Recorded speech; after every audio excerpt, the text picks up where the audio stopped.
Okay, so this is going to be a little bit of a different over-explained video. This isn't going to be doing with any of the packs, per se. This is going to be doing with Healing Touch.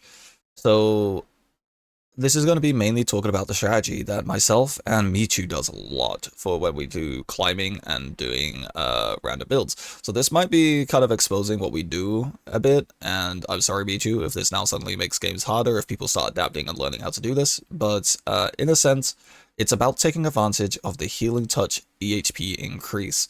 Um, I'm mainly doing this because, oh my god, is that a bee? Did a video where he covered his strategy called Blessing Blitz, but he kind of overshadowed the value of Healing Touch in that video. He did explain why it's a good strategy still, like why Healing Touch is good, but he did kind of downplay the value of Healing Touch by saying it's only plus 158 EHP LOL.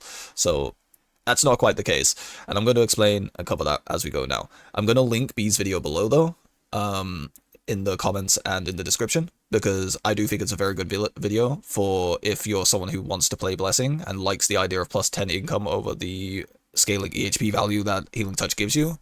Definitely check it out and try out his strategy, because it is good and it works for him, and I've been to his streams and stuff, and yeah, it's generally a good strategy, but he does undervalue the value of Healing Touch in that video, and that's kind of what I want to address here. So we're just going to play random perks, like, random value-oriented perks. I don't want to play random because I don't want to chance it to Gambit and then have to re-record this, for example. Going to play what I usually set up, Storm and Dark is disabled, just so we can just play packs that can interact with each other more frequently, and we can go from there. Okay, so we get a tempo start. This is great. So this is the startup that Michu and I favor a lot. Tempo is very, very powerful. It gives you plus 10 gold, which is already very good because you now start with 65 gold, but it also gives you a 15 gold item. This is likely to get nerfed in the future. I can imagine it letting you start with 2 15 gold items and no starting gold, or making it so you only start with the 15 gold item, or the starting value of the gold will probably get reduced, because this is probably the most powerful perk in the game because of just how much money it's giving you at the start of a run. Like, this is 8 gold and you're getting 10 gold, so this is already 18 gold worth of value. But since it's a 15 gold item, it leans into one of the stronger openers that we do, which is basically just purchasing as many 15 costs on day 1 as possible. And the reason why this is good is because if we didn't have to roll as much, we could also have an extra bone club here. The reason why this is good is now we have pairs. On day 3, we can pair these off whilst we're level 3, or day 4 whilst we're level 3, to get epic chests. And I'll cover that when we get to it. So Michu, in his video, basically pointed out some reasons why it's a consistent strategy for Healing Touches to be good, like, etc., etc. Like, he does point out some of the positives and all that stuff. Like, he didn't undervalue it in that sense, and that was one of the first things he led with, was talking about the positives of Healing Touch, which is good. But it's only plus 158 EHP in his eyes because of the way that he plays, which is very, very detrimental to the way that Healing Touch works, but very good for the way that Blessing works. So if you want to use Blessing, his version of the way that he plays is actually very good, and probably better for stuff like lobby play in the future.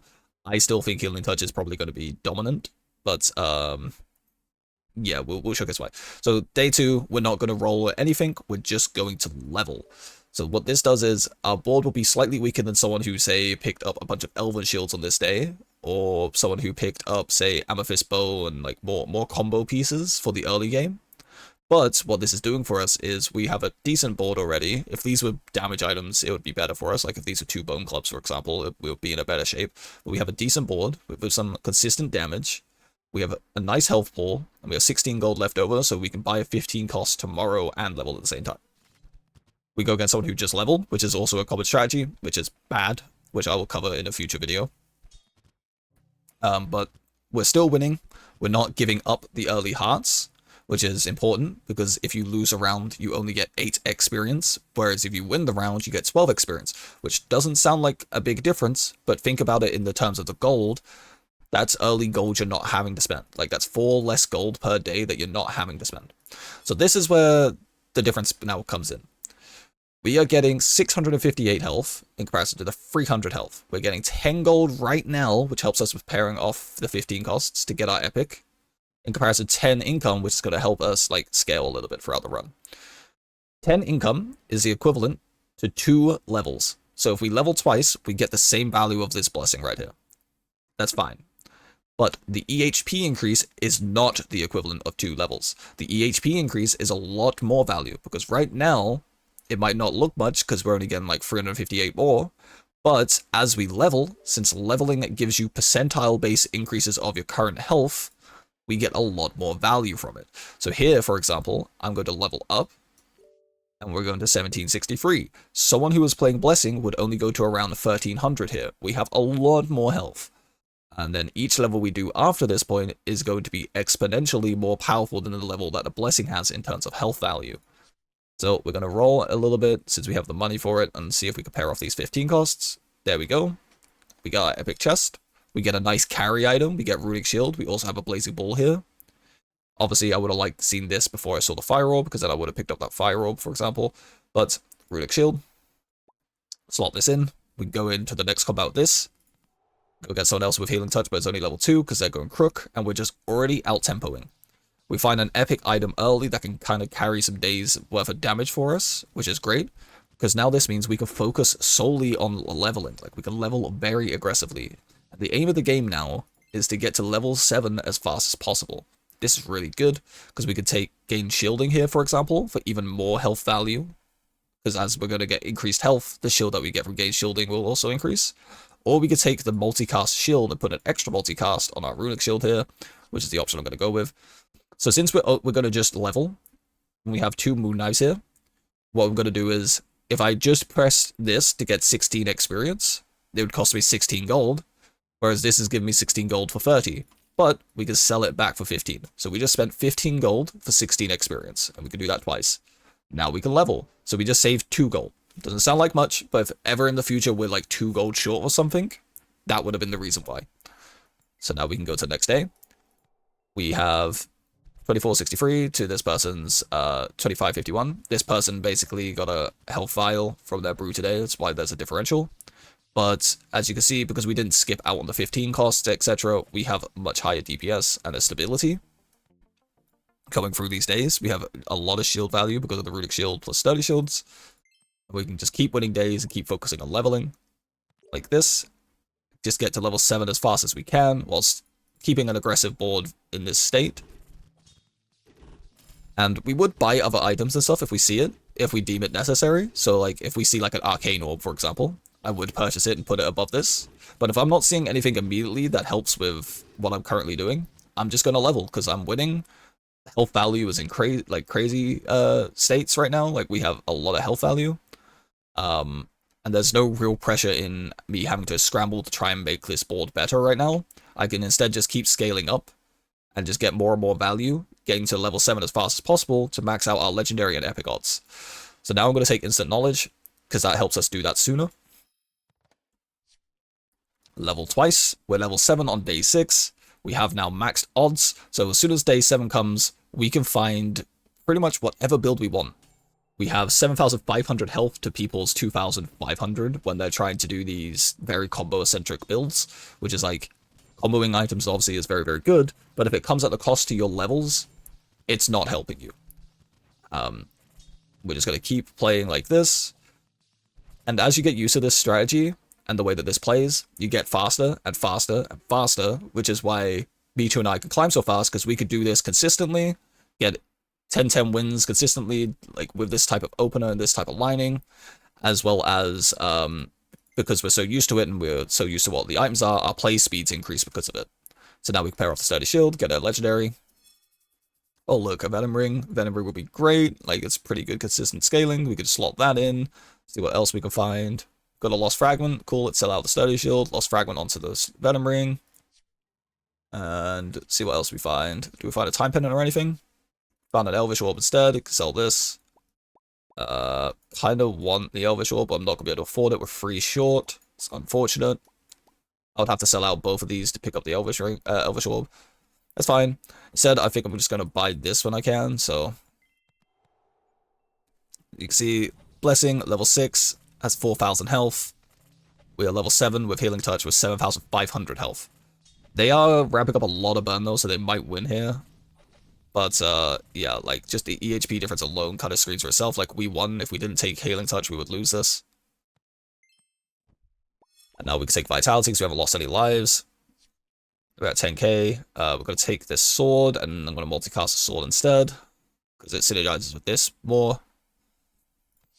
And we could technically have leveled up instead of buying the sword as well, just get a little bit more health value. But once you get to level 7, your rarity odds don't increase. You're basically then just doing it for income and health scaling, and around 15 to 20,000 health, the percentile max health disappears. So in the late game, if you both Healing Touch and Blessing make it to this point in the run, where you're going to be both at like 30k health or 20k health-ish each, that's when Blessing is better, because you have 10 extra income over Healing Touch players. Which is why in lobbies it might be better, depending on the state of game. If the game is very aggressive, Healing Touch is just going to be better, because that 10 immediate gold does a lot more for you, and the health increase does a lot more for you. So we're going to roll a little bit. There's an Aegis Core, I want to stick that above this. But if the game slows down, it becomes eco-oriented again. So you see a lot more things like, say, the early hooks, early nuggets, sorry, brass shields, like all these early items that are like very good for making money. And then it becomes like a power leveling meta. Then Blessing will be better because you'll make it to the late portion of the run more. Everyone's going to have like 30k health, and it doesn't really matter about like the immediate health increase, right? So here I'm trying to think to myself, do I want the slot buffs? Because slot buffs could be very powerful with like a board that doesn't have any stars on it. Or do I want the copy item? Because copy item also could be very powerful for like, say, copying a lost fragment, sticking it here with another void stinger, or upgrade epic, upgrade the runic shield. I think I'm gonna go with slot buffs because it'll help me more. Okay, we have start combat stuff, which is not great. There is a bleed here though, so I can do this. This increases damage as well, so this slots nicely. The start combat doesn't really do much for us, unfortunately. I want the Aegis Core here. Oh look, 2 damage, 3 damage, bam, big value. Level up, just increase our health a bit. Mainly looking for synergy pieces with these four, like these two, because like the Venom Ring's kind of losing pacing, so we didn't take that Elvish Orb. It's a little scary to see because of all the healing.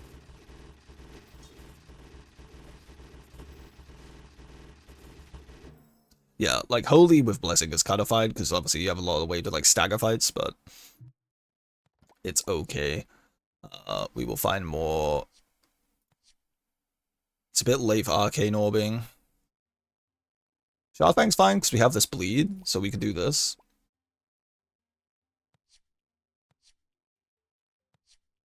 Okay, we go next.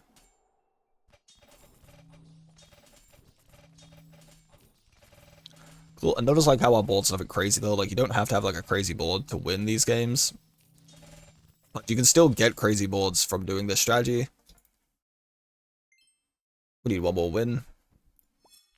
Take Benediction.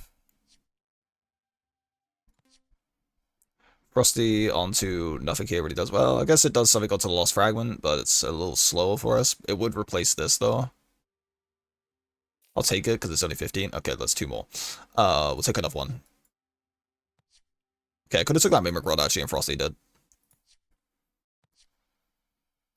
Because how much does it sell for? 23. Okay, we didn't see one. Soul Splitter, kind of wish I took the Arcane Orb now. I could still take it though, because I could do this.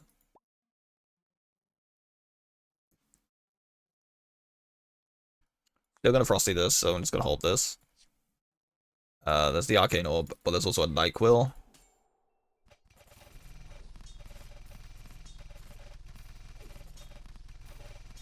Cool. And that's our 10 win. So that's kind of a showcase of the strategy, but we do that pretty much every game. Like, we find a carry item that's like a strong epic that can carry us through the game. If we don't, then we look for something that can generate the carry value, so like a Conjure Spear. And we basically do that strategy throughout the entire game. Like, just aggressively leveling to 7 as fast as we can, whilst having a very strong item get us there without losing rounds. Because the EHP value is just so strong. But again, this is not to call B out and be like, Blessing is bad and Healing Touch is much better because these reasons, but more to address the fact that he underplayed the power of Blessing, the power of Healing Touch in his video. And I kind of want to just correct that. But if you do like Blessing and you do like 10 income and you want to experiment with B's opener and B's way of playing, I definitely suggest checking out his video because it does cover a strategy which was pretty prevalent in the game at one point, but fell out of favor because of how aggressive Healing Touch is and consistent it is. But yeah, anyway, thank you very much for watching, and I'll catch you in the next one.